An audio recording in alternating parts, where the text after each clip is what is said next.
And we're live. Welcome back to the Loopcast. It's Tom, Erica, and the birthday boy, Josh Mercer. Happy birthday, Josh. Happy birthday, Josh. Thank you. I'd like to think I don't look a day over 49. Of course, I will tomorrow. You got a nice fresh trim for your birthday too. Is that a birthday cut? Yeah, well, on the beard, yeah, I got to tame a little bit there. Very nice. Get it under control. Is there you see, I heard Bob Evans breakfast with your wife. That's really cute. My lovely wife, yeah, she took me to Bob Evans. We went there on one of our first dates, and we love it. It's good food. You're the first Bob Very Evans Midwestern. Date? Yeah, it's awesome. Well, actually, it's kind of a funny story. So the first date involved Trivial Pursuit and Little Caesars Pizza, and going to mass together on the Feast of the Assumption. And then Little Caesars, wow! Like one of the, I don't know if it was the second, third, fourth, fifth date, whatever it was. She's like, "Hey, I got some time before I go to work. Do you want to go get some lunch?" And I'm like, I'm broke. Oh, I was wondering where you're going with this. Okay. I'm about to sell my condo, and I have like literally no money because I poured all the money into it, and the sale didn't go through for a few more days. She's like, "I'll buy you lunch." I'm like, okay. It's a little awkward to say yes to that, but don't want to let the girl go, So yeah, exactly. That's beautiful. Little Caesars Pizza is the official pizzas of youth groups across America everywhere because you get a $5 pizza and you can really stack them up. Man, that's blast from the past. Shout out Detroit. Used to have a lot of Little Caesars back in the day. But so we have a great show for you guys today. Of course, Loopcast brought to you by Zeal. I saw in the chat someone went and checked out Tom Across America over on Zeal, the farm episode, and I'm really proud of that one. Hopefully, it was good. Look into the life of a farmer. So if you want to check that out, it's Zeal, and then go to shows. You'll find Tom Across America. But don't stop there. Go check out other stuff. And then, of course, you can get all of your news headlines there as well, and you can pray there. And I mean, you can do just about everything. I guess that's kind of the point. So we're really proud to bring you guys Zeal. Please check it out. Helps out a ton. The show today, okay? I'm trying to think about the right way to do this. Of course, I mean, everyone's talking about the Epstein files right now. And I'm going to listen. I understand myself, okay? I love conspiracy theories. And I dove into it heavy. I listened to a lot of Whitney Webb. I read through a lot of the files provided by the Department of Justice that were strangely redacted in some places and not in others in a seemingly haphazard way. I would like to give my take of, if you do not want to read them, I read them, I'll give you something to hang on to and why I think it's important and why I think many people are missing the main point of it. And then I can put it before, my better natured judges, Erica and Josh, to see what they have to say about that. We are always happy to judge you. We're always happy to judge you. Thank you. Erica did some judging this morning. No I problem. just ranted on it.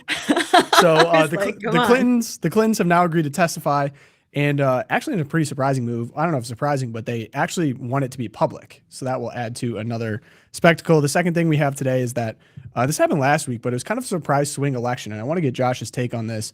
A pretty surprising Democrat swing in a special election in Texas.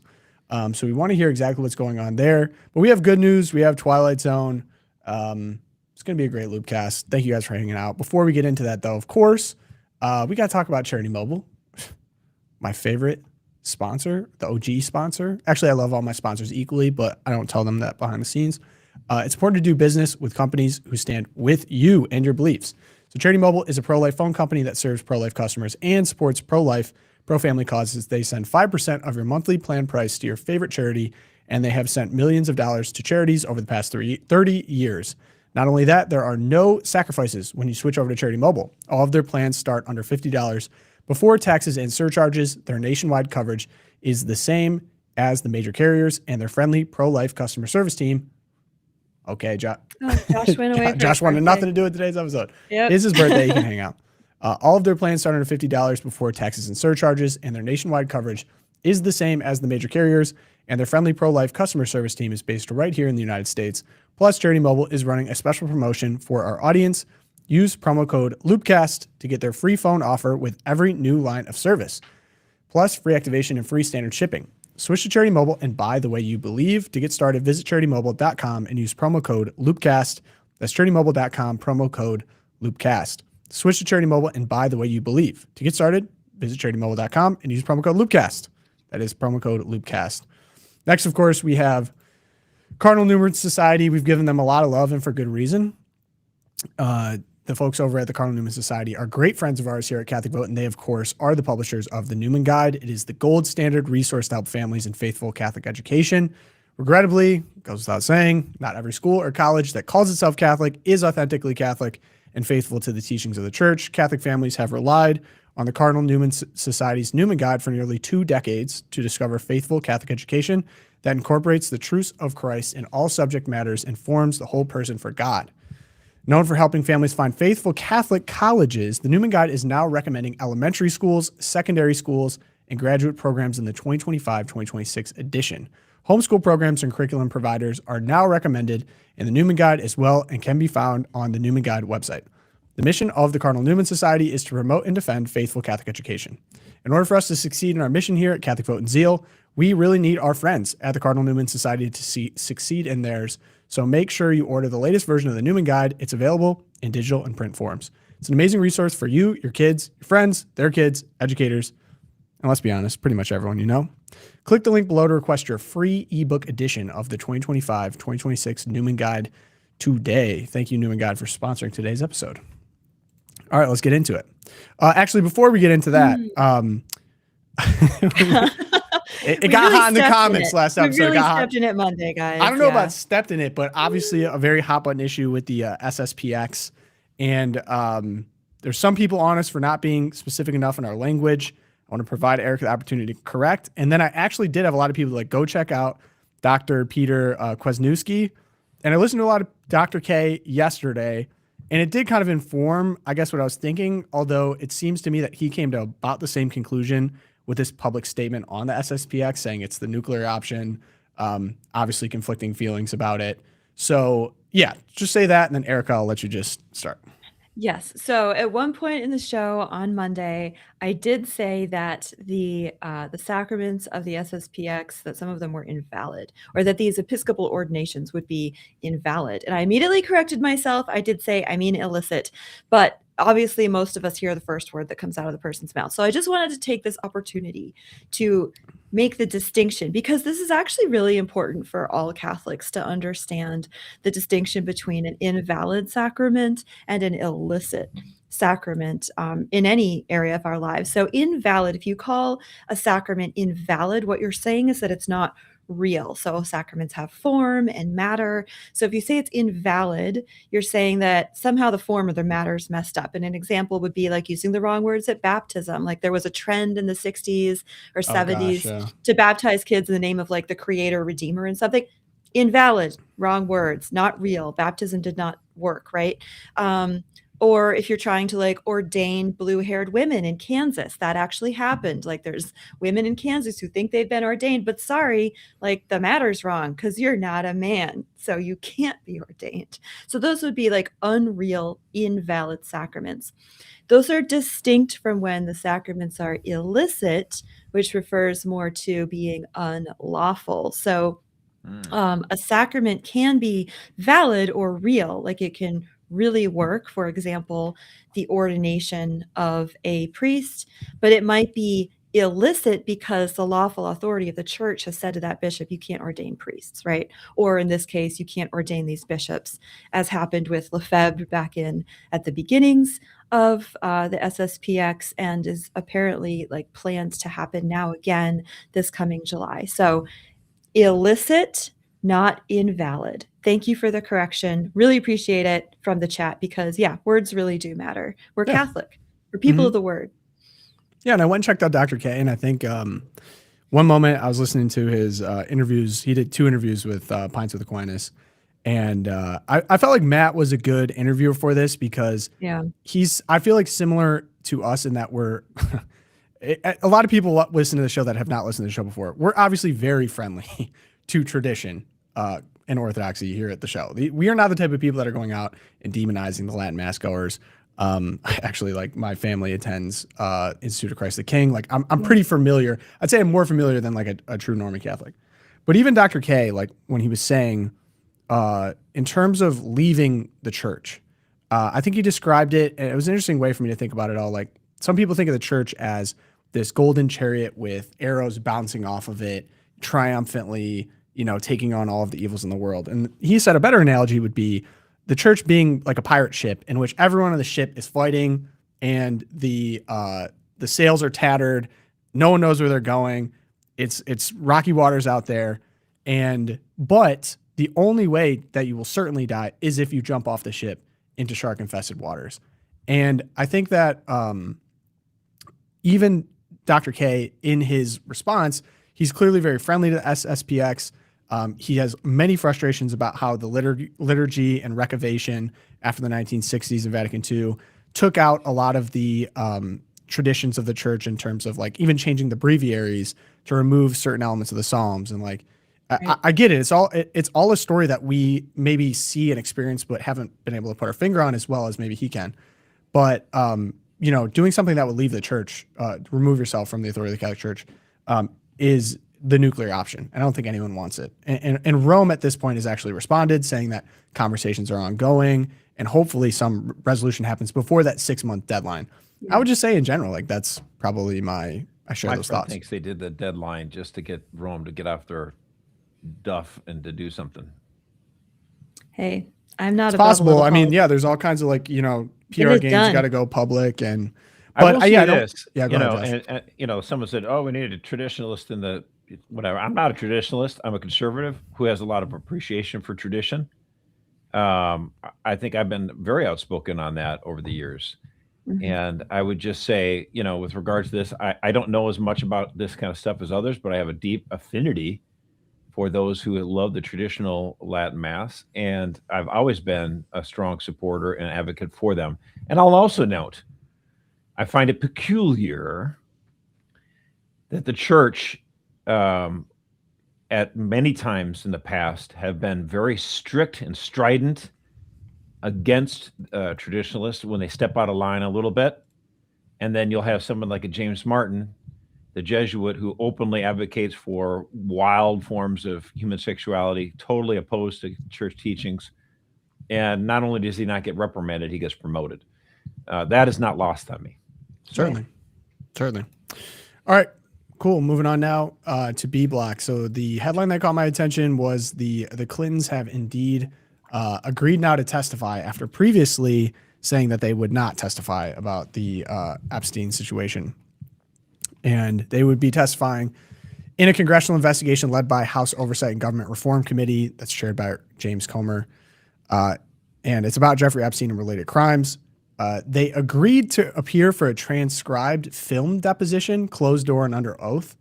But then as of this morning, or I believe yesterday, 10 hours ago, they asked for a public testimony, which was interesting to me. Their rationale was they didn't want things to be leaked or things to be edited. They just want to do it in public and get it all out there. That being said, do I think that this is going to bring about, bomb throwing in any way? There's a real chance they just get up there and plead the Fifth Amendment. They deny, they deflect, and we don't get anything. But what was interesting to me, and I don't know if this tickles Josh's fancy, that 9 Democrats actually jumped over the line to vote to potentially hold the Clintons in contempt if they did not comply with this subpoena. And it was in Politico this morning. They're talking about this generational gap to the late 1990s. It was the driving force behind the modern day Democratic Party's decision to hang former President Bill Clinton out to dry. A youthful vanguard of progressive office holders, unlikely to even recall the Clinton presidency, have largely opted against defending him. 9 Democratic lawmakers voted in favor of holding the Clintons in contempt over their reluctance to give House testimony on the late convicted sex offender Jeffrey Epstein. And the line is, anyone should be held accountable regardless of political party, said Representative Sarah Jacobs, Democrat from California, who was unsure whether Democrats would have been less likely to hold a former president of their own party in contempt 2 decades earlier. I don't know, man. I was in kindergarten, the 37-year-old Jacobs said. I mean, time marches on. Time does march on.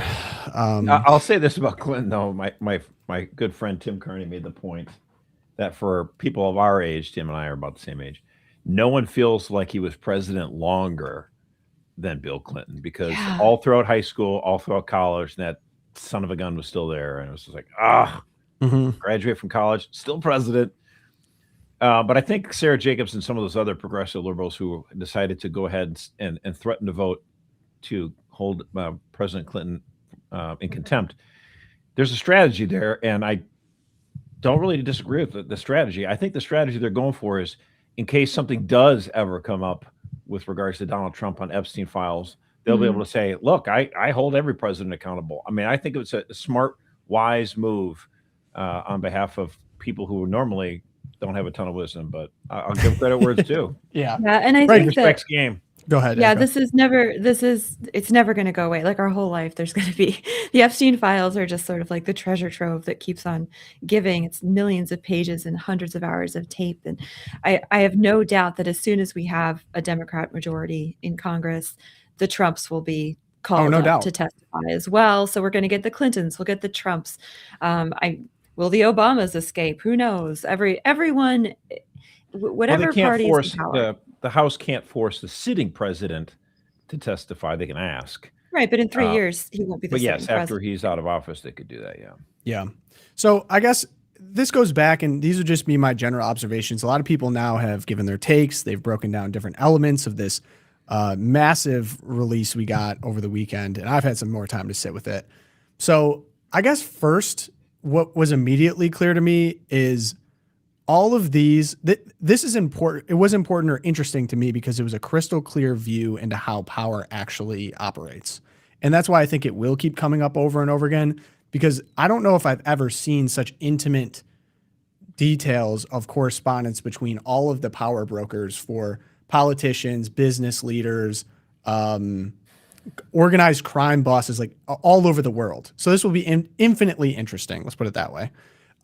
It's interesting to me that it came out now, and I think the Trump administration has certainly completely bungled what came out. But I think that there was a little bit of a mutually assured destruction thing going on where the party out of power loved to hold over the party in power to say, hey, they're complicit, they're not releasing, but then shut up as soon as they got into power. Because it was clear to me is like Bill Clinton and Trump were friends in the 80s and 90s. I mean, they were at least associates all around the same circles of power. No, they were friends. I mean, they went to each other's weddings and that kind of stuff. Right, exactly. So it was like they're all kind of on the same team in a way. And then the Trump administration comes out, and this is, you can't say you're the most transparent administration in history.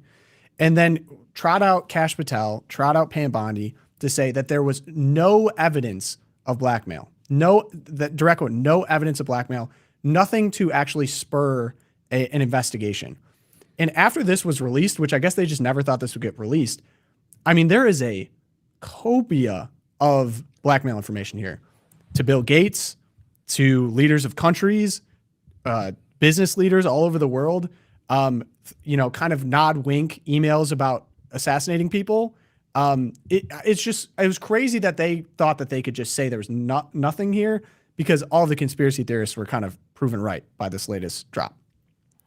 The documents also were delivered in a weird way.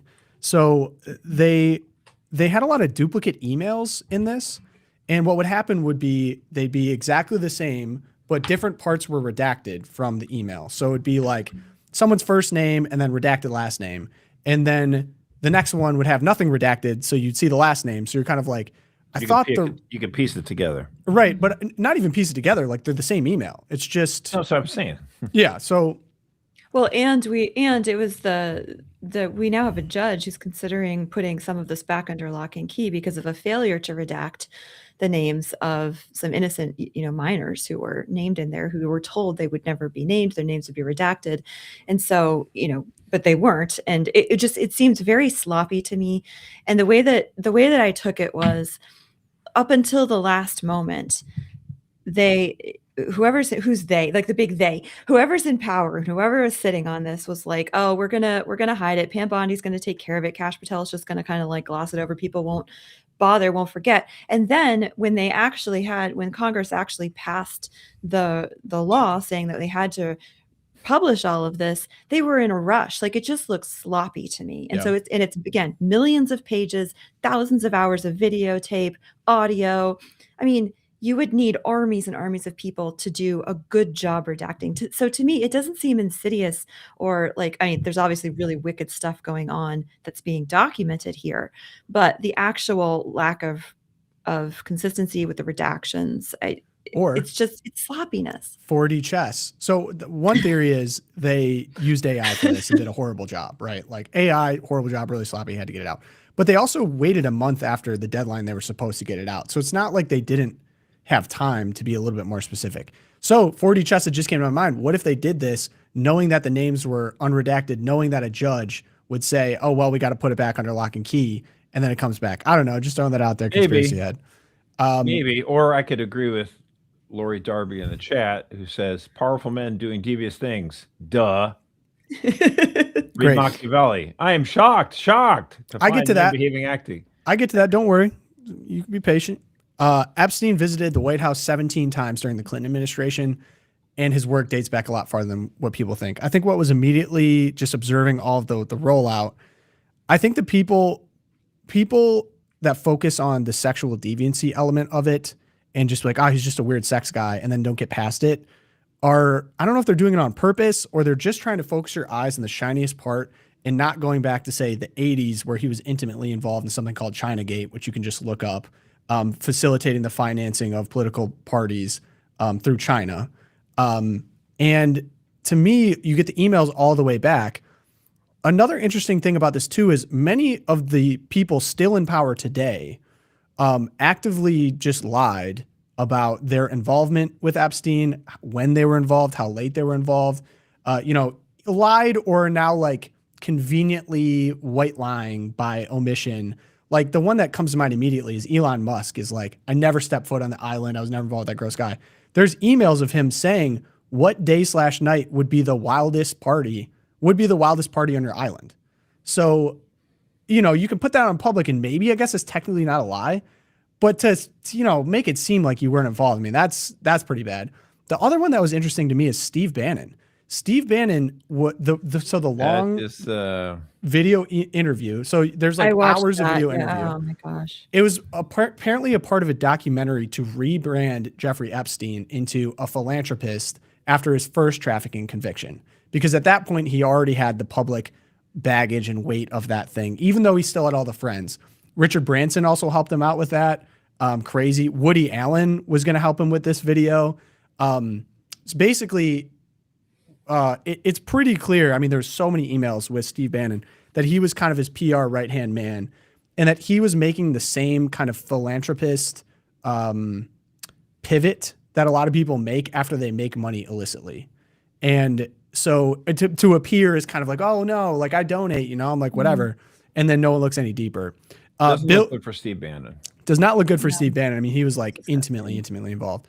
Bill Gates was the crazy one too. And you get now Melinda being interviewed about it. This was the one that I was like, it's crazy to say there's no blackmail in here because he received an email from Jeffrey about how he had he picked up an STD from a Russian prostitute or underage girl, I'm not sure, and that he was trying to slip Melinda like medication for that. Bill was trying to slip medication for that without her knowing about it. And then he used it basically as a threat to be like, hey, I know about this situation. Like, you should basically give me this money for this purpose, all in email form, right? And I think what immediately sticks out about all of this is like how brazen. So on two parts, this was like an unsecured email server. This was Gmail. This wasn't like, a closed server where whatever, like. Yeah, he was about as good as email security as Hillary Clinton was. I mean, but I guess isn't that the point? Like he felt like he was above everything, untouchable, that he didn't even need to do that. Like it almost wouldn't matter, which is crazy because now we have all of this and we might not have this if it was a little bit more secure. Howard Lutnick also caught in a lie about when the last time he was his neighbor at one point said, oh no, I thought he was gross. And then you get emails about him in St. Bart's way after that date. So I guess I was surprised with how many people publicly lied, just expecting this to never come out. Peter Attia, the longevity guru, really bad look here. But I guess let's just say main point, because, and also Trump is involved. Although there was no like smoking gun, Trump did anything. There was something about Ghislaine being at his mansion and talking about a girl, but that it said in the email, like Trump didn't do anything. So anyway, interesting with the Trump stuff. But the main point that I would like to present to you, Josh, is that what frustrates me with the conversation is people will say, I saw Michael Knowles' thing on this and I see some people in the chat is like, oh, like we're going to learn all we're going to learn about Epstein, right? Like, we're not going to get any new information. This is just going to be like, shocking. People are into weird sex stuff. There's people like this out there. the problem is that these emails described that it confirmed that there's a transnational cabal of billionaires, businesses, and politicians that operate outside of the bounds of national justice. And that the people that are supposed to carry out the justice are complicit in the crime. Specifically, our Department of Justice, but also just about every country's function of legitimate justice. And again, unsecure email account, brazen, this is obvious. I mean, I was trying to list all of the people that he was involved with, but organized crime, banking executives, multiple intelligence agencies, US, UK, Israel, France, Russia, China, UAE, Saudi Arabia, Qatar, et cetera, et cetera. It's So not what that I mean, I guess what are we? I mean, there's a lot of bad people, a lot of people in positions of power in business, finance, government that might be able to get away with horrible things. What is the Okay. news here? I don't. Let me get understand to my what's- point. The difference is not that there's been corrupt power brokers throughout history. Like even go back to Tammany Hall was like one that I thought of where you control the local political parties and you expand, right? Like Machiavelli, this has always existed. The difference is that we now have, through technology, have transnational, connected through technology, Silicon Valley, that kind of thing, with the power to literally surveil the globe and actually come up with predictive algorithms about your likelihood to commit crimes. The power that people now have to influence your life is unlike any time in human history. And so I think it's good for people to look into this to understand that there are seductive conveniences offered to you through technology that make you more dependent or give your data to people that have more power than ever to inflict it on your life. And so this isn't meaningless stuff. Like this is. I didn't say it was meaningless. I mean, it's Yeah. a top 30 issue for sure. But there's a lot of people who are like, this is the issue for which they are obsessed with. Yeah. And I'm like, I could think of 29 things that are more, have more of a greater impact on the lives of Catholics than this. But whatever. I mean, it's not. I didn't say it was irrelevant. Catholic Church came out looking pretty good, actually. He was not a fan of the Catholic Church's emails, but strangely Yeah, it's enough. pretty. Go ahead, Eric. Go.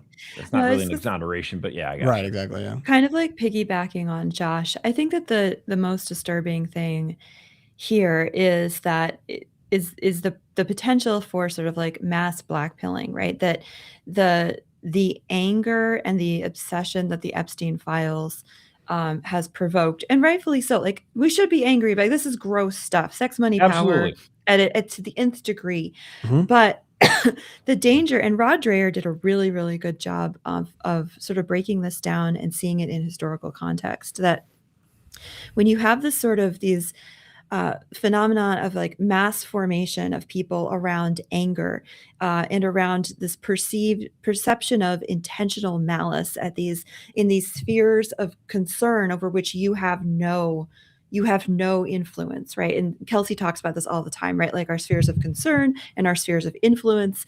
And the Epstein files, what they uncover is sort of this like such a massive overview of sex, money, power, and evil, that we get this sort of like grip of common, like this narrative that unites people in this common anxiety. And I'm just going to read from Rod Dreher, and he sort of like, this is where this could go if people can't get their heads on straight about it. He says, totalitarianism emerges from mass formation, which is largely the result of individuals being gripped by a common narrative that unites them in a heroic battle against an object of anxiety. We're seeing this right now in like the anti-ICE protests, right? Like people are actually dying for this. Thus, the real meaning of the Epstein files is not likely to be found in its pages, but in what some ambitious genius convinces an increasingly polarized, increasingly anxious, and increasingly Weimarized, like Weimar Germany, American populace to think that they mean. And we should worry. History shows that there is no limit to the absurdity of what crowds will believe if the conspiracy offers them relief from overwhelming anxiety. The enigmatic Jeffrey Epstein and his elite network can be almost anything you want and need them to be, except a total fiction, which is what makes them all the more powerful. And I think that that's the danger to watch with the Epstein files. And what Josh is saying is so important, that we can't let this black pill us into inaction of like, oh, we're just sort of like ruled by these overlords and we need another overlord to come in and smash it.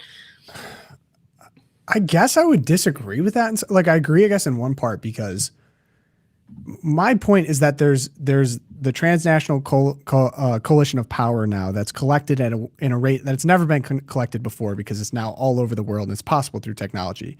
And those people are designing things to influence the intimate parts of your lives through algorithms and dependence upon, say, like payment systems, or like everything, even cars now, like cars drive themselves. That's another freedom taken away from you. And so I think that there's really positive incremental steps you can take to create friction between yourself and Josh left again. Oh, left again. He's sick of the Epstein files. Sick of the Epstein. Gone. But so I'm just saying it's a good lesson to take away, to be like, hey, buy physical books. Don't raise your kid on an iPad. Try to, have your own chicken so you can have your own eggs. I mean, just like little things to remove your dependency on these things. But I almost don't like how I guess I understand what he's getting at and the potential for it to be abused. But what we just saw is that to think that there's just one Jeffrey Epstein is so unbelievably naive. There's a Jeffrey Epstein in every town and every center of power in the world. But what this gave us is that the conspiracy that there's collaboration between the elites of different countries and business people from different countries with said elites, and then the gray zone actors, was all exonerated by these emails. So instead of it's almost like, hey, you should be mad of the mob that forms after these horrible transgressions, instead of being mad at, the tech brokers of the world that are trying to program your lives, and the people that actually thwart the popular will of the people in America to do things not in the national interest, which we've had for 30 years, the entire time that these emails have been gone. And so you're telling me, no, you got to be careful. People might get too mad about that. They might get mad about the problems that people aren't being punished for, because they could get whipped up in a frenzy, instead of just acknowledging we should be punishing the people. We should be punishing the people. You keep saying to me that these Epstein files show a lot of corruption, a major network of people that are trying to conspire against free men and women that are still in power. And we say, we agree with you. Yes. Mm-hmm. And we're just like, so your action would be do nothing because of this. And like, don't obsess about it like ad infinitum. That's all we're saying. Like, okay. But be worried about the mob that gets whipped up over the actual transgressions against you. Like, I think that people need to be punished. I guess the problem is that the levers for punishment are complicit in this. I think we agree with you. Like, yes, we are agreeing. Everyone's getting a trophy today. Like, we all agree that the people who are named in this, who have done devious, horrible things, should be punished. The reality is that's probably not going to happen this side of the Jordan River. Like, we are facing, this is like Judgment Day stuff. And so I think we're agreeing with you that what matters is, in many ways, like how you react to this, how you continue to live your life. Yes, chickens, but also things like we should fight for the SAVE Act. Like, that would have a really big impact on the next few elections. And whereas, like, we're not going to see like the Saudi prince prosecuted for his trafficking in Russian women. Like, that is not going to happen. And so I think that we're agreeing that in terms of like how you react to this is really, really important. Not that you should get mad at people for reacting angrily to this and going into like being driven into the arms of Nick Fuentes or something, not to like bring up another. Well, I think my broader issue and what people would say is like, okay, the SAVE Act, who's influencing the SAVE Act? Well, clearly Jeffrey Epstein talked in the emails about how that there was a tax loophole closed for the business people in his pocket. And so like, I think that maybe it'd be more effective advice to economically punish your overlords by removing your dependence upon them. We can because, they have nothing but bad things for you, and they're influencing politics, as you understand. I think maybe it's just an anger over lack of rightful control that we are supposedly promised through the democratic process, which this just totally proved is a total mirage in many cases, or if not all cases. Like, they'll just punish people that go against this organized cartel of power. I'm with Jerry Brainerd. What does Jerry say? Next topic, please. And I am not raising my own chickens. That's a no, dog. Dude, chickens are sick.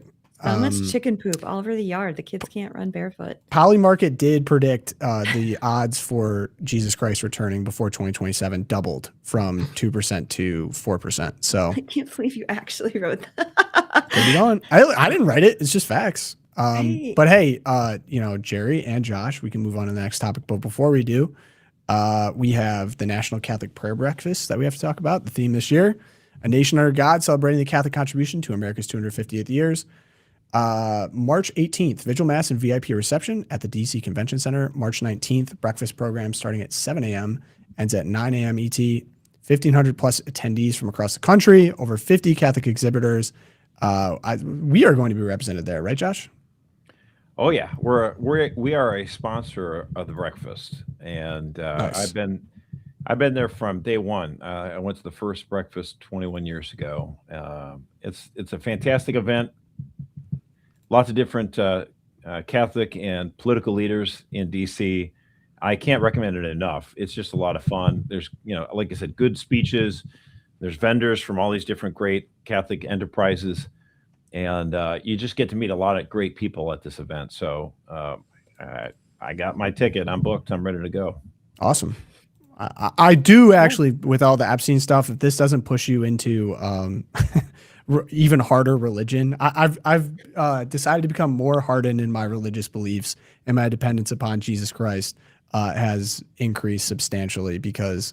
Well, there's no doubt that it's a time that, as a country in our 250th anniversary, what better thing than to come together and to pray? So I encourage all Catholics to, if they can, to come to the National Catholic Prayer Breakfast in DC. If you can't make it, they usually have it on EWTN or streaming somewhere, but it's just a cool event to be in person. It's absolutely one of my favorites. Mm-hmm. Sweet. All right, bring us to the good news now. We could use some. Erica, what do you got? Yes, so this is great. The first European country to ban social media for teens is España. Ole. I'm so excited. We saw this happen in Australia. Australia was the first major country to ban social media at the end of last year. And this seems to have kind of broken the dam. Now we get Spain banning social media. So we're talking about TikTok was mentioned specifically, some Instagrams, all of this.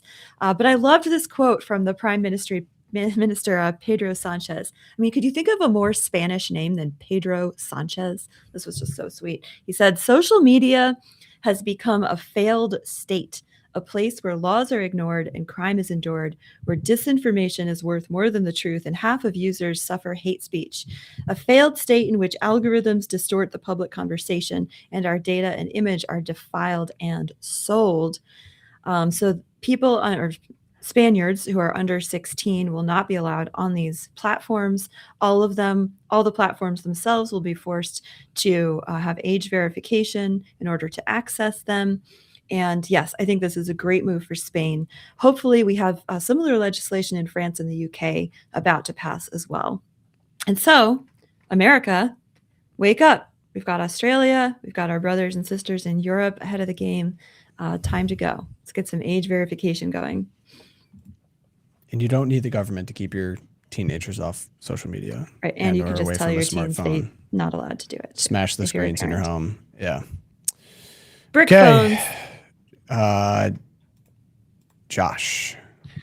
Well, I, for one, am very excited to see Catholic political leaders stand up for law and order. The Archbishop of Detroit is absolutely continues his reckless campaign against border security by writing an op-ed in the Detroit Free Press, and it's just unhinged. And it was nice to see Republican candidate Kevin Jawuski, if I pronounced that correctly. Sorry if I didn't. Polish brother. He published an op-ed in response to the Archbishop. He published it over at the Detroit News. He said, as a Republican candidate for Michigan Attorney General and former superintendent of Catholic schools in the Archdiocese of Detroit, I am steadfastly committed to upholding the rule of law.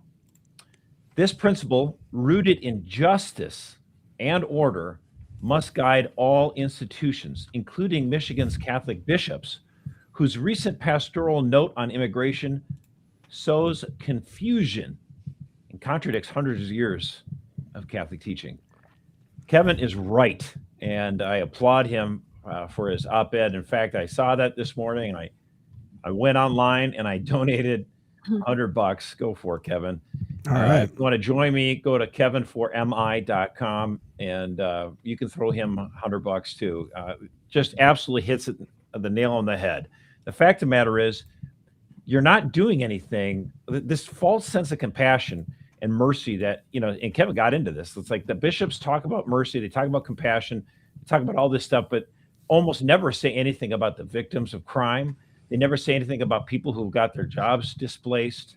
It's only the migrants. We do care about the migrants, of course. We care about all humans that are in our area who come into our country. But if they came in here illegally, we want to provide them an opportunity and the resources to safely return home. Because there's this notion that you somehow simply cannot send somebody back home. Like if they got in here, they snipped past the border patrol, how dare you? How dare you send them home? It's like, give it a rest, Greta Thunberg. This is such an absolute joke. I find it so distasteful. And I applaud actually House Speaker Mike Johnson, who yesterday defended, and said actually he's not Catholic, but he is Christian. He's a very good Christian man. He said, the Bible, there's nothing about the Bible that should be for open borders. And I just want to applaud what Speaker Mike Johnson said. Supporting common sense border security doesn't contradict the Bible or the Catechism or the Catholic Church at all. Mm-hmm. In fact, it's open borders, which is anti-biblical and anti-Catholic. It is the Biden administration's reckless decision to allow millions of unknown people to flood into our cities and neighborhoods that has caused a tidal wave of human misery. It's not biblical at all to allow predators to roam our streets and murder young people like Jocelyn Nungare and Lycan Riley. The American people have a long history of compassion and generosity, but our political leaders have an obligation first and foremost to ensure the safety and protection of the citizens of this country. Not only is it not wrong for Christians to support safe and secure borders, but actually it's our obligation.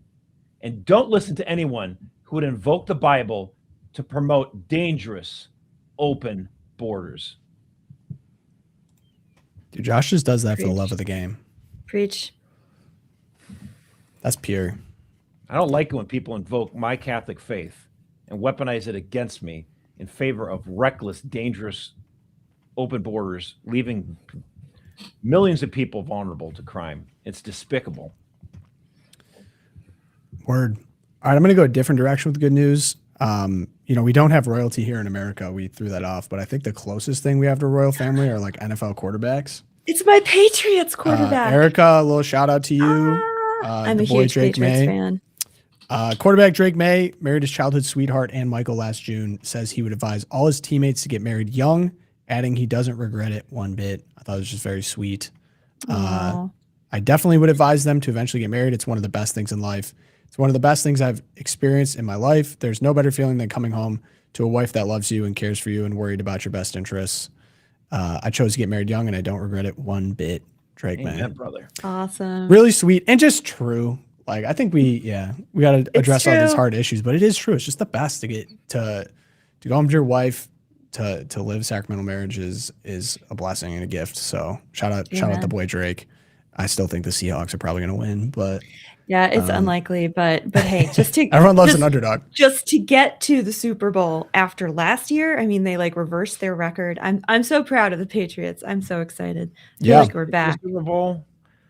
That's what everyone said about my Vikings in the 70s. Just to get to the Super Bowl is an honor. Yeah, we're 0-4, brother. I mean, I guess it's better. Hey, at least you're not the Bills. But yeah, at least you're not the Bills. Okay, Josh, I wanted to take on this. There's lots of hysterical takes on this special election in Texas. Actually, your boy Ross Douthat just said Trump lost America as well too. So there's a lot of people overreacting. What a shock!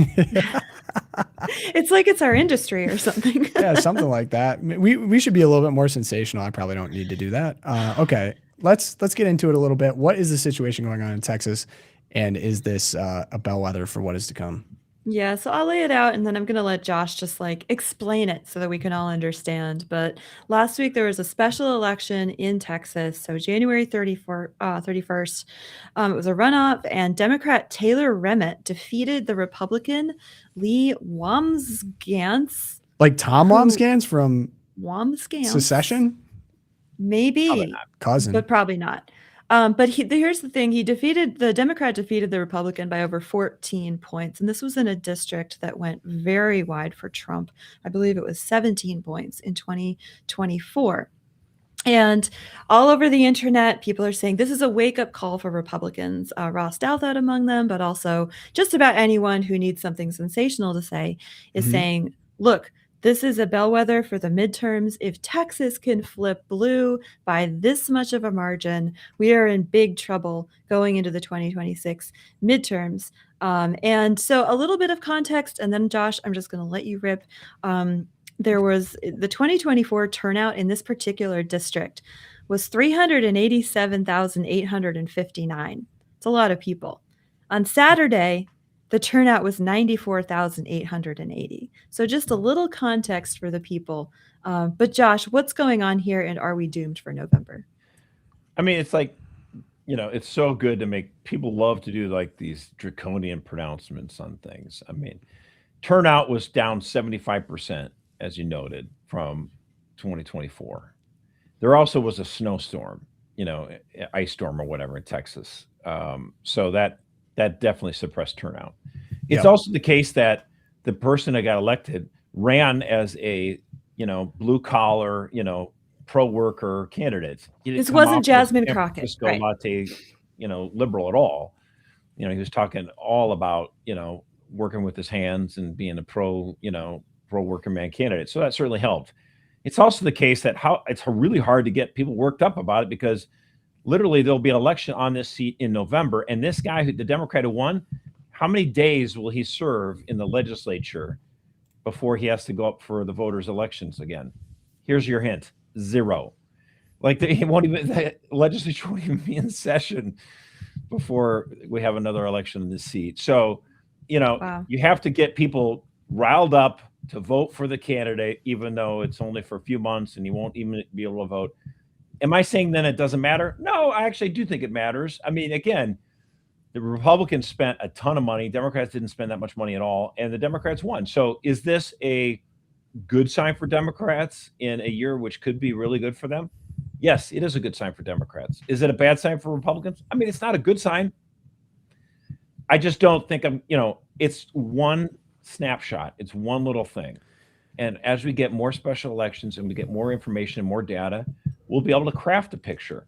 So do I think Republicans will come out of the November elections does this mean that Republicans have their work cut out for them? Yes. Do I think it would take a really strong economy taking off like steroids for Republicans to win in November? Probably.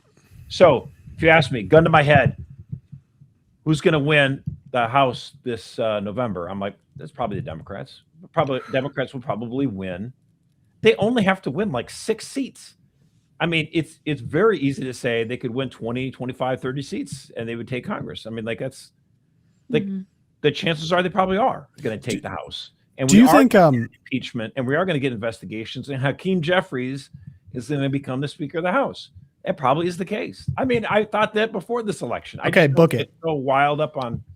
Okay, so let me ask you, because Ross's little video this morning was like 3 minutes long, and it was basically saying that the ICE stuff has lost America. And I will say, like, had conversations with family members, typically not super involved. That has certainly broken out to the mainstream, and Americans very disturbed, not just by the event, but also the response from the administration seemed very like an own goal, shot in the foot, stupid. Even if they agree with, say, the principle of like a secure border. Is that a potent enough issue to not just give the Democrats the edge in the House, but to like actually get into majority territory, like to the point where it could seriously be a big change in power at 2026? Well, the real problem would be if the Democrats would actually take the Senate too, because then, if there's a vacancy on the Supreme Court, you wouldn't be able to fill it. Right. That would be a major problem. Obviously, the legislative stuff would come to a halt. I think I'm not saying that the big, beautiful bill was flawless. There was a lot of problems with it, but there were some good things in there. Any good things in there that you're not going to get anything good after this, I think.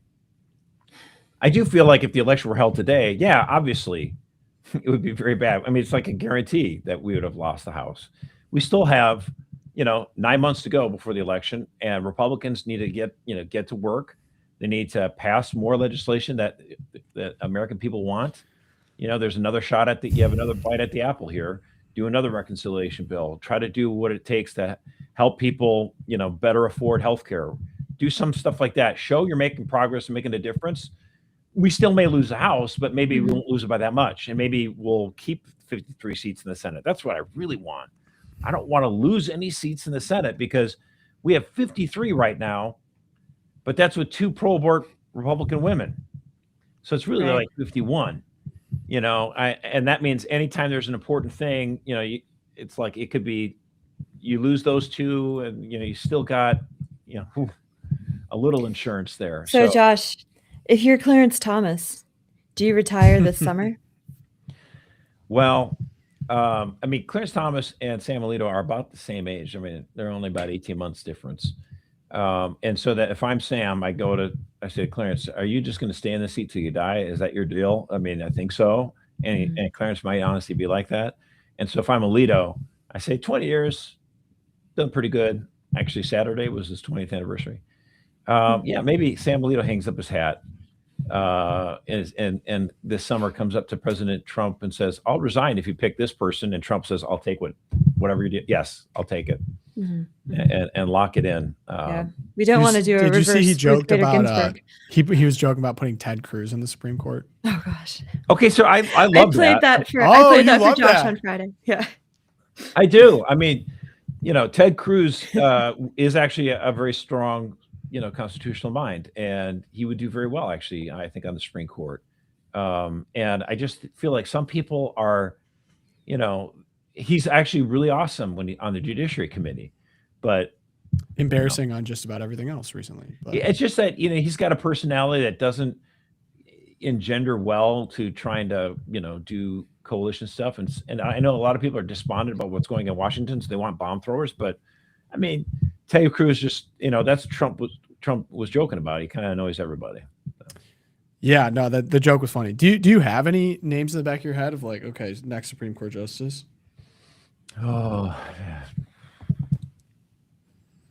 I guess, William Pryor is probably too old at this point. He was one of my faves. I don't know. You kind of put me on the spot there. I did. Think on it. But one thing I wanted to hit, because we have the research on it, there's a potential to people talking in the chat about the SAVE Act, and this is an opportunity to potentially get that done. What are we looking at there? Yeah, so just quick catechism here. The SAVE Act it's short for the Safeguard American Voter Eligibility Act. And quite simply, it's an act that would nationally require proof of U.S. citizenship to register to vote. And 36 states already have measures like this in place to greater or lesser degrees, but this would nationalize that requirement, which sets liberals' hair on fire. But under this bill, voters would need to provide documents like a passport, a birth certificate, naturalization papers, instead of just checking a box that says, yeah, I'm a U.S. citizen, check, wink. So there we have a nice map there of the United States. You'll notice that most of the states with these sort of voter ID laws are, in the middle of the country. In fact, someone was saying Kamala Harris only won states that did not have voter ID. So you can see why the Democrats are a little upset about the SAVE Act. They're screaming because it's a tweak off that. Yes. All the states that don't require voter ID voted for her. There you go. Thank you. Much more accurate. So the Democrats are saying, okay, this means that like elderly Black people, married women who had to change their name will be barred from voting. Oh, I remember that. I remember all these arguments are so I'm too stupid apparently to like change the name on my ID. Right. Chuck Schumer got up and was like, this is a return to Jim Crow. Basically, the act passed in the House last year.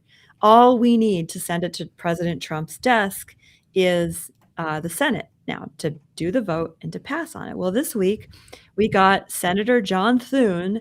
Once we got the government back open, people are like, okay, now are we going to get a vote on the SAVE Act? And we got this from John We just Thune. don't have time, is what he said? Yeah. No, it's not that. Look, it was like the House Republicans saying, in order to pass this budget to keep the government open on time, we want to be able to do a talking filibuster where we actually force Democrats and Republicans to talk either in favor or against it. I get the play here, And Yeah. Thune said, I'm open to it, whatever. It's like whatever the conference wants. And then we get the bill passed into law, and then the rest of the people in the conference, like Republicans, that is, like, yeah, no, we don't want to do the talking filibuster. And look, I get to be a little counterintuitive on this one, I guess. I mean, do I want this bill passed? I would love it to pass. I would love to have this, come up for a vote, to talk about it, to debate it, to make Democrats look bad. The idea behind a talking filibuster is it's essentially, it's not abolishing the filibuster per se, but the idea is you would need both, every Republicans would have to be completely solidly unified. It's not forcing the Democrats to talk. It's forcing Republicans to talk and make sure they're talking and talking and talking and talking. And it chews up a ton of calendar time. You won't be able to get any, judicial candidates not confirmed. You won't be able to do really anything at all. It's a massive event. It would take a lot of effort, and you would effectively, by talking it out, you're transforming the rule. Even though you're not technically changing the rules, you are effectively changing what is going on in terms of the rules. And so you get your voter ID, and then we come to an election, and then the Democrats they get the Senate, and in 3 years, if they get the presidency in 3 years, they're nuking voter ID right away anyway. So I just feel like maintaining. What else has the Senate been? Sorry, Josh, can I stop you? Stop you. No, not. Okay, I say maintaining the current filibuster and not forcing people to talk it out, but just maintaining the filibuster that 41 senators can stop something dead in its tracks is very frustrating. It's very annoying, especially when there's good legislation. However, we are so polarized, and the differences between the two parties have never been greater. And if we get a situation where, because of look what happened in 2020, we had, a Chinese flu that got enough people to go, oh, Trump, I can't stand him. Democrats take power by the slimmest of margins. Biden won it by just a tiny percentage in 3 states. And they were able to get a ton of stuff done. If they had no filibuster, if they had nuked it, it would have been lights out for America. I do feel Who's saying nuke the filibuster? No one's saying nuke the filibuster. Well, people are saying. I'm saying if the Democrats had nuked the filibuster in 21, right, we would have been close to a civil war. I feel like it is very, very good. That is very, very hard to pass legislation on a federal level, precisely because we have two parties that are so far apart from each other, but then each of us has power in any given election by the narrowest of margins. It's not like Republicans won the 24 elections by big, huge majorities, and we have 30, 40 seats in the House, and we have 7, 8 extra senators in the Senate. You know what I'm saying? The elections that we have had in this country, the only one that was really a landslide of recent memory is 2008. With the exception of that, we've had extremely, very tight, narrow elections.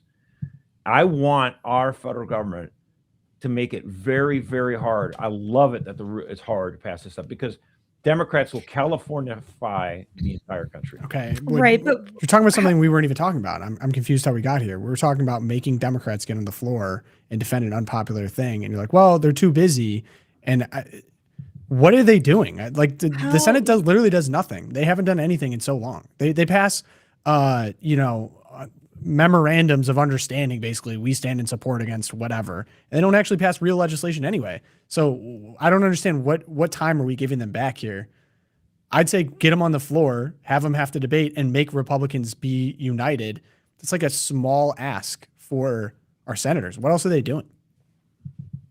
Yeah, I mean, Rachel Bovard's argument this morning in the Federalist, she had a great sort of rundown of how this could play out, is if Thune brings it to a vote, the Democrats are the ones who start the standing filibuster, right?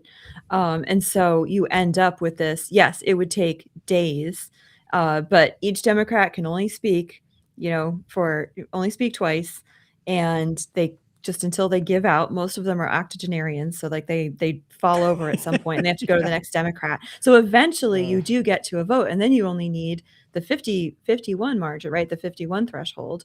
So to me, I'm not sure. Yeah, I guess I'm not understanding what you're objecting to in Rachel's argument there, that why wouldn't we want around the clock Democrats having to defend or explain to Americans, 83% of whom want some kind of regulation of who gets to vote in our country? It's an 80-20 issue. So why wouldn't we want... It's an 80-20 issue.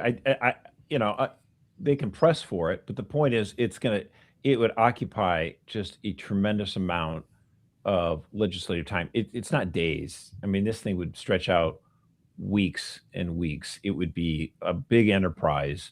And again, just because it's I love Rachel. I agree with her like on 99% of things. I just think that this one, she's underestimating, how it would change the Senate. I'm cautious. Yeah, fair enough. Okay, Twilight Zone, Josh. All right. Let's talk about something that truly embodies the state of the liberal mind. Take me in there. I saw this, someone passed this along in the tablet. Josh Greenberg is a digital media strategist who left Park Slope, New York in early 2022. He said, "My breaking point wasn't getting mugged. It was realizing the city had more sympathy for the guy that mugged me than they did for me." A week later, at dinner with his friends, Josh's friends said, these are people he's known for years. They actually criticized him for pressing charges after his phone was stolen. They accused him of, quote, perpetuating cycles, unquote, and causing harm. He says, "I think the Uber home was the first time I started Googling apartments in Miami. I don't want to feel insane for wanting basic public order." I just thought that was really just fascinating. I mean, people, we talked in the last episode or the one before that about domestic migration patterns, people moving from, different states. They're fleeing blue states. And here's New York City, the bluest blue city and just about the bluest state there is. The Park Slope populace. Absolute insanity. Tim Carney's brother. Remember that one? Yep. What was that? That was a good one. The Park Slope populace kind of fits into this conversation too, is John Carney's Zora Mamdani one. And it was people kind of like this, like the people that live in Park Slope, and some got out of there clearly because of this kind of thing. But so I would say just the only hope that this guy, as he moves to Florida, don't New Yorkify Florida. Keep Florida sane. Yeah. Did you see the ICE video too? Of the black ICE agent being accosted by protesters, and they just tossed the most vicious racial slur. We can't repeat I can't even say it. It was so bad against him. But it was only after, I believe, he said, "Are you a man?" to someone who's like, I was like, oh my gosh, man, this whole situation is just so terrible. Well, I will say, you mentioned earlier about ICE, and obviously the thing is with news, it takes a while for news to travel or whatever, and people's ideas. And what do you think about what happened in Minnesota? And so that caused that sort of negative effect. But the fact of the matter is, it's been well over a week, and there has been no additional bad news from Minnesota because of ICE.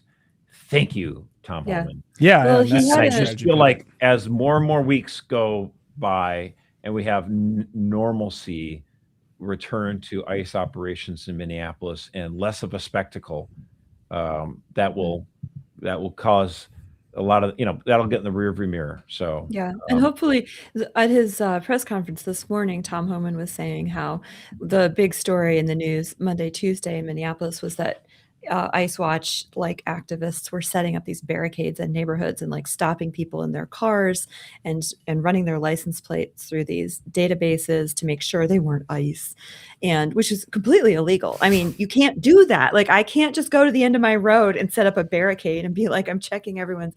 Not with that attitude, you can't. No, that's right. That's right. Tom Homan, he said that, I called local law enforcement. I told them they needed to take these down, and they did. And I was like, oh, You can just do things. This is fantastic.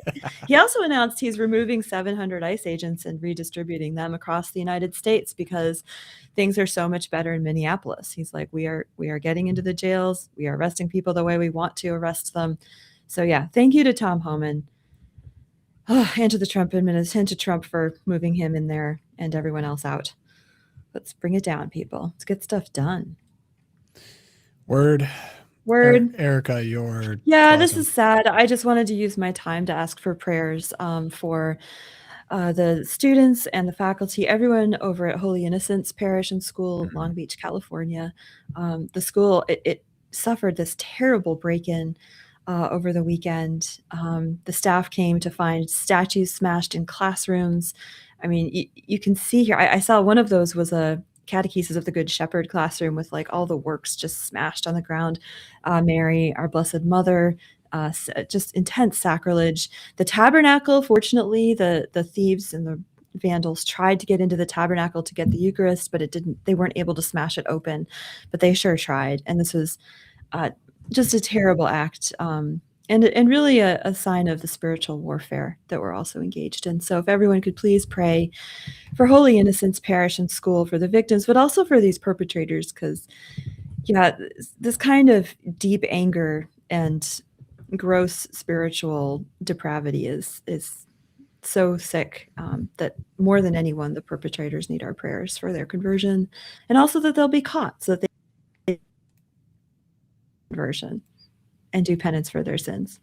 Oh, and good news, GoFundMe, like they were trying to raise $100,000 to start to repair, and it within minutes or hours, I should say, within hours, it was like well over the goal. So God bless America. God bless America indeed. All right. Mine is Billie Eilish getting checked by the indigenous. What? So the Tongva tribe has confirmed that Billie Eilish's home is situated on its ancestral land, saying she has not yet reached out to them regarding her home. We appreciate the opportunity to provide clarity regarding the recent comments made by Billie Eilish, the tribe said. As the first people of the greater Los Angeles basin, we do understand that her home is situated in our ancestral land. Eilish has not contracted our tribe directly regarding her property. That's what we call a follow-up story. Wow. Immediately checked. And then an LA law firm offered to evict Billie Eilish from her mansion on behalf of the Tongva tribe. Eilish's admission that she lives on an opportunity for a news headline. Yeah, right. Eilish's admission that she lives on stolen land gives the tribe a rightful action for possession as the true owner of the property. The 30-day notice is already written and ready to be served. So we'll see what happens. Nothing will happen, but it is a pretty sweet headline. The Tongvas might post up at the mansion. Just let them use the pool every once in a while. Yeah. Let the kids camp. Let the kids camp on the property. Yeah. Checked. Get checked by the indigenous. Oh, man. Oh, Billy. Oh, Billy. Yeah, the Grammys were more ridiculous than I at first thought. The more clips I was seeing, like Don Lemon was like a Don Standing Lemon. ovation for Don Lemon. He's definitely Lemon in those environments, but yeah, he's like a martyr. We're all white. Theaterkid.com. Okay, daily prayer. Good show. If you want to email loopcast@catholicvote.org. I've already got some very sweet offers of people in various locations across the country to do time across America, which is sick. Keep sending them in. I will reference. I appreciate the very sweet offers. I'm looking forward to heading around. If you want to support the show, you can join the Champions Club, catholicvote.org/champions. Best way to do that. Thank you to all of our champions here live in the chat and those listening at home. We really appreciate it. The only way we can do the show. And of course, check out Zeal.